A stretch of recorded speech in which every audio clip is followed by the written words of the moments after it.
आज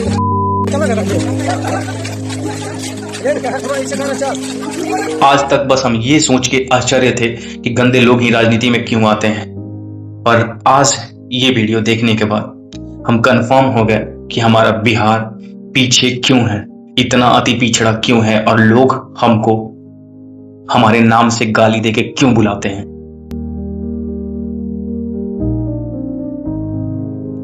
नमस्कार बिहार, मुबारक हो, आप लोगों का विकास हो गया। आप अपना नंबर दीजिए, रात में बढ़िया से बात करेंगे। अपना नंबर दीजिए, रात में बढ़िया से बात करेंगे।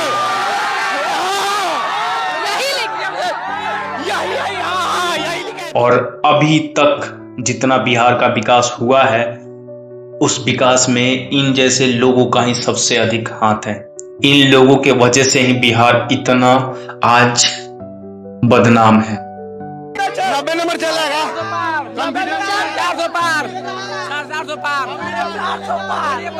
मोदी का फिर भी वो आज केंद्र में बैठे हुए हैं और तुम क्या कर रहे हो? सुनिए सुनिए, क्या बनिएगा, क्या बनिएगा, बनना क्या है? बनना है कुछ नहीं, किसान बनेंगे। खटाल खोला खटाल, खटाल खोला खटाल। अच्छा क्यों दे रहे हो? दे रहे हैं, बस दे रहे हैं। हम ये नहीं बोल रहे हैं कि घर का व्यापार को आगे बढ़ाना गलत है, पर क्या वही करते रह जाना? तुम्हारा आने वाला बेटा, उसके बेटा, उसके बेटा, क्या ये बिहार के विकास में योगदान है? क्या इससे बिहार का विकास हो जाएगा? जब तक बिहार सुधर नहीं जाएगा, जब तक बिहार का आवाज एक नहीं होगा, जब तक बिहार उस लेवल तक नहीं आएगा, तब तक हम नहीं रुकेंगे। और जो लोग इलेक्शन के टाइम में बड़े बड़े वादे करते हैं कि बिहार का इतना विकास हुआ है, ये विकास हुआ है, वो विकास हुआ है, तो नेताजी लीजिए, देख लीजिए आपका विकास।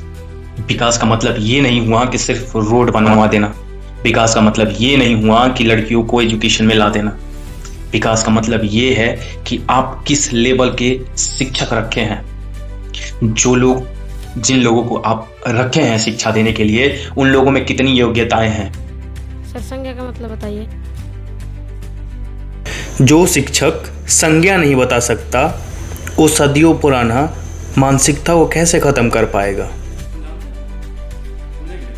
व्याकरण पढ़े भी हैं सर, जानते भी हैं, लेकिन सर हमको याद नहीं आता है। ये सदियों पुराना मानसिकता दिमाग में भरा हुआ है, उसको चेंज करने की योग्यता है या नहीं है उनके अंदर, या फिर वो भी उसी मानसिकता के हैं। और आप बात करते हैं बिहार के विकास की। ऐसे बिहार का विकास होगा जहां युवा सवाल पूछने से घबराता है, जहां युवा सवाल पूछने से भागता है और अकेले इंसान को देख के उसका शिकार करने का सोचता है, जैसे आप लोग करते हैं। अगर यही चैनल कोई बड़ा चैनल होता या फिर कोई बड़ा आदमी होता तो मजाल है इन लोगों का, जो ऐसे उससे पेश आ जाए तुरंत चाटना शुरू कर देते। पर उनको भी पता है कि ये कुछ नहीं कर सकती है, जिसके कारण उसका वहां पे मजाक उड़ रहा है और मजाक उड़ाया जा रहा है। इससे तुम्हारा कुछ नहीं होगा, तुम तो यहाँ पे दिखा के चले जाओगे, तुम तो यहाँ पे बोल के चले गए, पर उनका क्या, जो बिहार के लिए कुछ करना चाहते हैं, बिहार को आगे बढ़ाना चाहते हैं। तुम्हारे जैसे लोगों के कारण ही आज बिहार बदनाम है, और तुम्हारे जैसे लोगों के कारण ही आगे चल के नेता वैसे ही आएंगे और तुम वैसे ही प्रवृत्ति के नेता को चुनोगे। बिहार का विकास ऐसे नहीं होगा भाई मेरे। खुद को बदलिए, खुद में चेंज लाइए, आगे आइए। आपकी आवश्यकता है बिहार को। बिहार आपको बुला रहा है, बिहार आपको पुकार रहा है कि नया जनरेशन जो है वो आगे आके बात करे विकास के लिए, अपने हक की लड़ाई लड़े ये जनरेशन। पर इस जनरेशन को जब तक सवाल पूछने से डर लगता रहेगा, तब तक गंदे लोग राजनीति में आते रहेंगे और राजनीति बदनाम होते रहेगा। अगर बराबरी का हक चाहिए तो बराबर होना भी पड़ता है, पर इसका मतलब ये नहीं है कि आप 10 मिलके एक अकेले को सताना चालू कर दीजिए। अगर ऐसी शिक्षा व्यवस्था रही माननीय सीएम महाराज, तो यही होगा, यही निकल के आएगा हमारे बिहार से, और ऐसे ही बदनाम होते रहेगा बिहार हमारा। जय बिहार।